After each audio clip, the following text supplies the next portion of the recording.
हर साम्राज्य की एक बुनियाद होती है जो रखी जाती है खून, तलवारों, किस्मत और फतह से।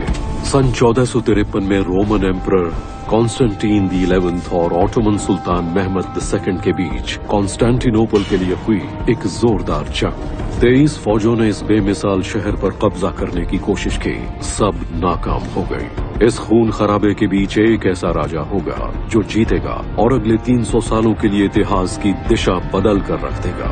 जब एक हुकूमत का सूरज चढ़ता है तो दूसरी का ढलता है।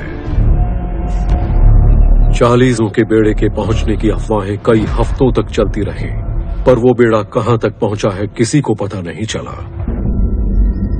सब लोग उस बेड़े के पहुंचने का इंतजार कर रहे थे। उन्हें यही लग रहा था कि बस जल्दी ही मदद पहुंच जाएगी। पश्चिम हमारी मदद जरूर करेगा। वेनिस ने तो वैसे भी मदद भेजने का वादा किया ही था। सिपाही और फौज आ ही रही थी, तो ये बेड़ा रास्ते में होगा। रोज सुबह वो उठकर समंदर पर नजर डालते। हर रोज ये सिलसिला मदद नहीं आनी थी और वो इंतजार करते रहे। हम दुर्घटनाओं में पड़ना इंसानी फितरत होती है, चाहे मौत सर पर क्यों ना मंडरा रही हो। कॉन्स्टेंटीन को जस्टिनियानी और नोटारस को शांत करना पड़ा। उन्हें जगाना पड़ा कि इस वक्त हम एक बड़ी मुहिम में लें। 3 हफ्ते पहले कॉन्स्टेंटीन ने वेनिस के बेड़े की खोज के लिए टोली भेजी थी। इस मनहूस खबर का मतलब ये था कि वेनिस का बेड़ा कम से कम हफ्ते भर की दूरी पर है, यानी रोमन अकेले पड़ गए थे। कॉन्स्टेंटीन हथियार नहीं डाल सकता था, हार नहीं मान सकता था, क्योंकि उसके कंधों पर अपने आत्मसम्मान का ही बोझ नहीं था। उसके कंधों पर अपने और अपने परिवार की उम्मीदें भी थी। 1000 साल पहले जिस शहर को उसके अपने हमनाम राजा कॉन्स्टेंटीन द ग्रेट ने बसाया था, उस शहर की जिम्मेदारी भी आज उसी के कंधों पर टिकी थी। कॉन्स्टेंटीन द ग्रेट ने उस शहर को बसाया और उसे अपना नाम दिया। और 15वीं सदी से एक तरह से एक लगातार चलती आ रही हुकूमत और क्रिश्चियनिटी की एक दास्तान थी, और इतनी बड़ी विरासत को वो किनारे कैसे कर सकता था।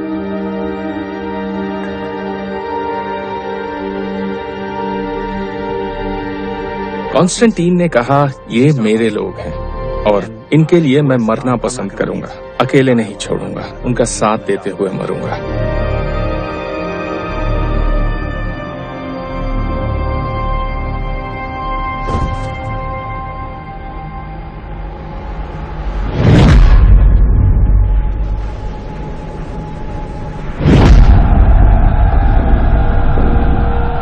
आखिरकार 29 मई का वो दिन आ ही गया। सूरज से पहले मेहमद को एहसास हुआ कि अभी नहीं तो कभी नहीं।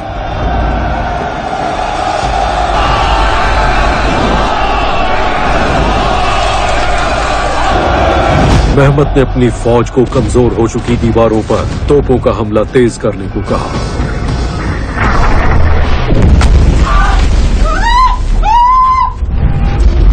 जस्टिनियानी और उसके बचे हुए फौजियों ने भीतरी और बाहरी दीवारों के बीच मोर्चा संभाल लिया था, और सेंट रोमानस गेट पर भी बहुत जल्द ये जगह मौत का मैदान बनने वाली थी। किराए के जेनोइज फौजियों और उनके सरदार के सामने 2 ही रास्ते थे, जीत या मौत।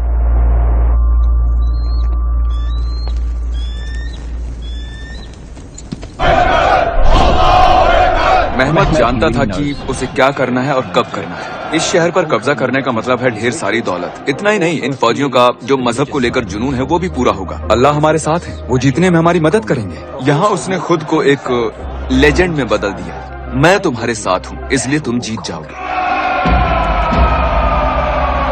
कॉन्स्टेंटिनोपल की दीवारों के अंदर सम्राट अपनी फौज को तैयार कर रहे थे। इस लड़ाई से शहर की तकदीर का फैसला होगा। लड़ाई से ठीक पहले कॉन्स्टेंटीन ने एक शानदार भाषण दिया। उसने इटालियन और बाइजेंटाइन लोगों को संबोधित किया। खास उसने बाइजेंटाइन लोगों को याद दिलाया कि उनके पूर्वज कौन थे। वो महान रोमन योद्धा रहे हैं। उसने उनसे ये बात कही कि उनका नाम डुबोना मत। मेरे ख्याल से ये वो पल था जब उसे समझ में आ गया कि अब वो घड़ी आ गई है। अपनी हुकूमत की हिफाजत के लिए वो अपनी जान दे देगा।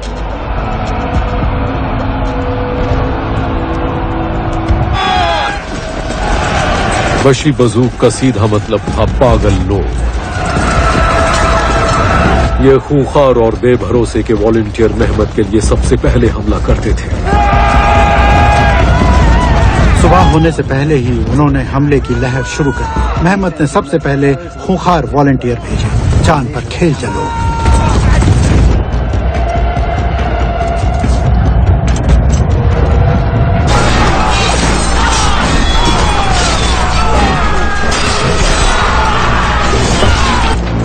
सबसे पहले गए खूंखार जांबाज, जो करीब 2 घंटे तक टिके रहे। इसके बाद बचाव करने वाले पस्त हो गए। इस बीच ऑटोमन हमले की दूसरी लहर की तैयारी कर रहे थे।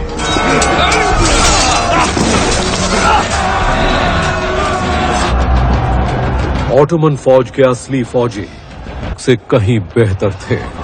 बाल्कन इलाके में उनकी टक्कर के दूसरे फौजी नहीं थे। भाड़े के फौजियों या विदेशी फौजियों के इस्तेमाल की बात को लोग अक्सर भूल जाते हैं और इसे क्रिश्चियनों और मुस्लिम्स के भी देखने लगते हैं। इसमें दोनों मजहबों के लोग तो थे ही, पर सारी दुनिया के लोग शामिल थे और बहुत ऊंचे दाम पर एक दूसरे की मदद कर रहे थे। जस्टिनियानी ने छोटी तोपों को एक तरह की शॉटगन में बदल दिया था। ऑटोमन के कई फौजी मारे गए, पर उन्होंने हमला जारी रखा।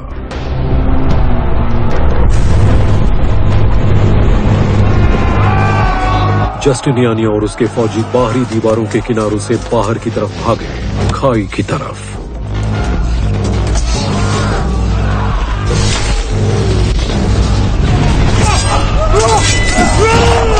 मेहमत एक के बाद एक फौजी टुकड़ियों की लहर भेजता रहा, पर 4 घंटे की लड़ाई के बाद लड़ाई में बचाव करने वाली फौज थी और ऑटोमन दीवारों के पार घुस नहीं पा रहे थे। मेहमत के हमले की पहली 2 लहरें शहशाओं का घेरा नहीं तोड़ पाई। अब कॉन्स्टेंटिनोपल पर कब्जे की उसकी आखिरी और इकलौती उम्मीद थी खूंखार जानिसारी। एक बार फिर पासा पलट गया, क्योंकि जानिसारी सेंट रोमानस गेट की तरफ बढ़ते चले गए, ताकत लगाते गए। जानिसारीज ऑटोमन फौज के बहुत ही खून योद्धा थे। जस्टिनियानी अपने आदमियों के साथ था, तभी जानिसारीज आ गए। वो दुनिया के सबसे अच्छे फौजी थे, बहुत ही खूंखार और सबसे वफादार। वो चिल्ला रहे थे, अपनी रंगीन वर्दी के पड़ रहे थे, नगाड़े बज रहे थे। वो सही मायनों में खौफनाक नजारा रहा होगा। जानिसारी टुकड़ी के खूंखार तरीके से आगे से जस्टिनियानी और उसके फौजियों की कोशिशें कमजोर पड़ने लगी। पीछे हटो! पीछे हटो! अपने फौजियों को पीछे हटने और दीवारों के पीछे छिपने को कहना पड़ा।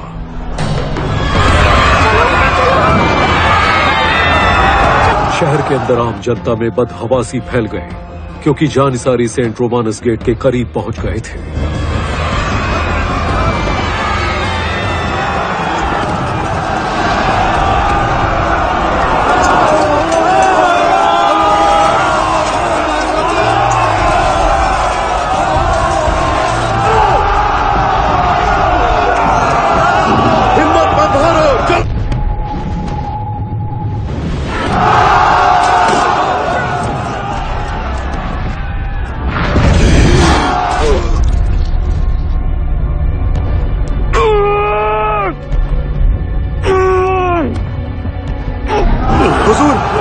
हमें इसे इलाज के लिए लेके जाना पड़ेगा, वरना ये बचेगा नहीं। रोमानी जस्टिनियानी ने जोरदार लड़ाई की। उन्होंने निडरता से दुश्मनों का सामना किया। वो लड़ाई का आखिरी दिन था जब बहुत हिम्मत से लड़ने के बावजूद वो घायल हो गए, तो वो भागे क्योंकि उन्हें तीर लगा था। उन्हें समझ में आ गया था कि सब तबाह हो गया। सभी समझ गए थे कि शहर अब नहीं बचेगा। तरह तरह के लेख मिले हैं कि कैसे हुआ था। जस्टिनियानी की ताकत खत्म हो गई हो, हौसला टूट गया और उसी पल में ये सब हुआ हो। फौजियों ने देखा कि जस्टिनियानी जा रहा है, तो बचाव वाली पूरी फौज का हौसला पस्त हो गया होगा।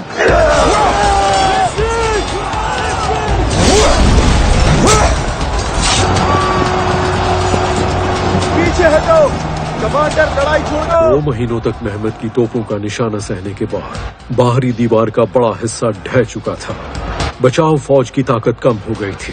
हजारों ऑटोमन फौजी दीवार के अंदर घुस आए थे।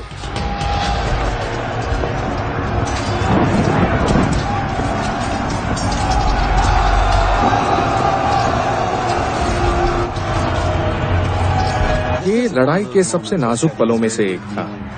फ्रांसीस ने सम्राट से कहा कि आपको निकल चलना चाहिए, हमारे जहाज खड़े हैं, हमारे पास मौका है यहाँ से निकलने का। और कॉन्स्टेंटीन भाग सकते थे, पर उन्होंने गुजारिश ठुकरा दी और कहा नहीं, ये मेरे लोग हैं, मैं इन्हें नहीं छोड़ सकता अकेले मरने के लिए। मैं यही रहूंगा और इनके साथ मरूंगा। सोचिए ये कितना कमाल का फैसला था।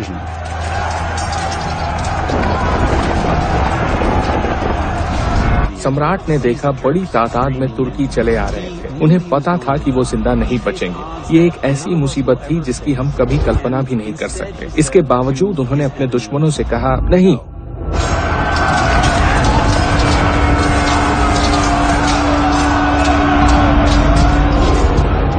उन्होंने जो जवाब दिया वो जवाब स्पार्टन्स ने थर्मोफिली गलियारे में लियोनाइडस को दिया था।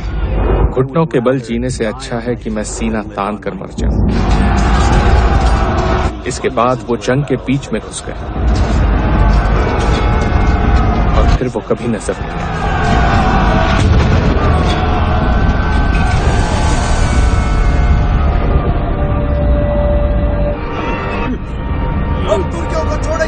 अगर जस्टिनियानी किसी तरह से मैदानी जंग से जाता आखिरी लड़ाई से एक रात पहले, तो उसे सही मायनों में जाबाज कहा जाता। शहर पर तुर्कों का कब्जा हो गया। बदकिस्मती से इतना साहस और इतना जज्बा और इतनी हिम्मत दिखाने के बाद वो भाग निकला। जहाज को तैयार करो। और फिर उसकी मौत हो गई।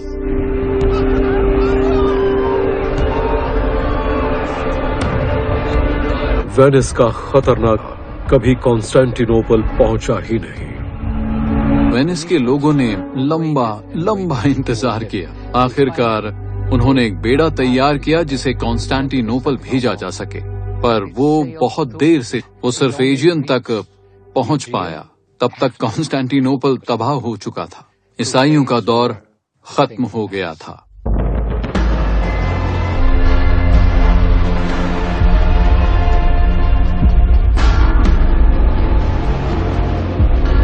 उनतीस मई 1453 सुल्तान अहमद II कॉन्स्टेंटिनोपल में पहुंचा। वो 21 साल का था और खुद को कैसरे रोम कहता था, यानी रोम का नया सम्राट। पर ऑटोमन हमेशा उसे याद करेंगे फातेह, यानी जवाले के नाम से।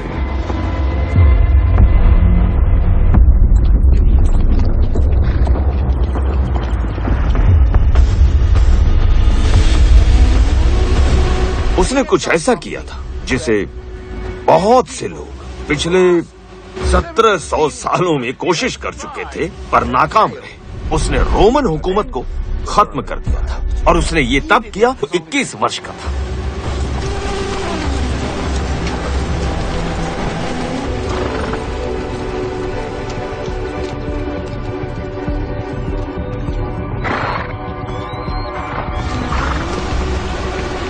कॉन्स्टेंटीन की हार के बाद कॉन्स्टेंटिनोपल का नाम हो गया इस्तांबुल, ऑटोमन हुकूमत की राजधानी। महमद ने शहर पर कब्जा कर लिया। वो सीधे आया सोफिया पर गया। यह उस वक्त पूरे यूरोप में सबसे बड़ी इमारत थी।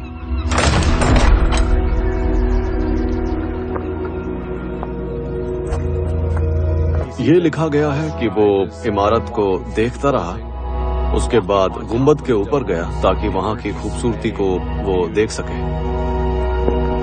ये लिखा गया है कि उसने इसे देखकर कहा था, मैं जन्नत में आ गया हूँ। ये सिर्फ एक प्रतीक नहीं था, उसके लिए ये एक आध्यात्मिक या रूहानी मामला भी था। हदीस में जो लिखा गया था उसे उसने पूरा किया था कि जो कॉन्स्टेंटिनोपल को जीते वाला उससे खुश होगा।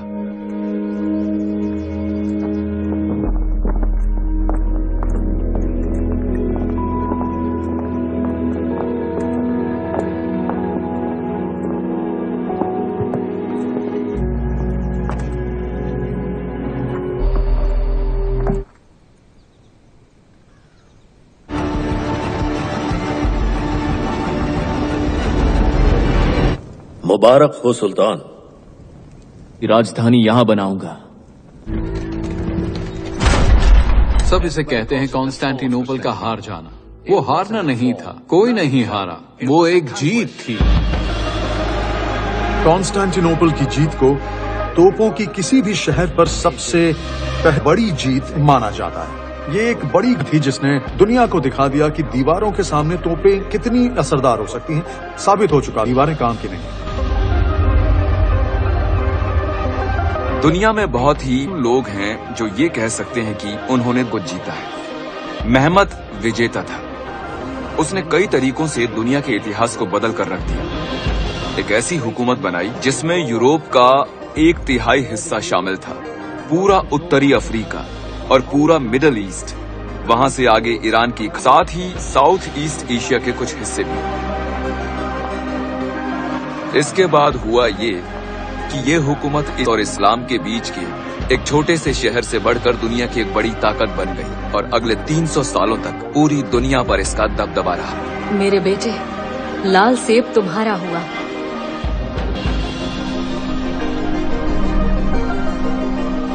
और यहाँ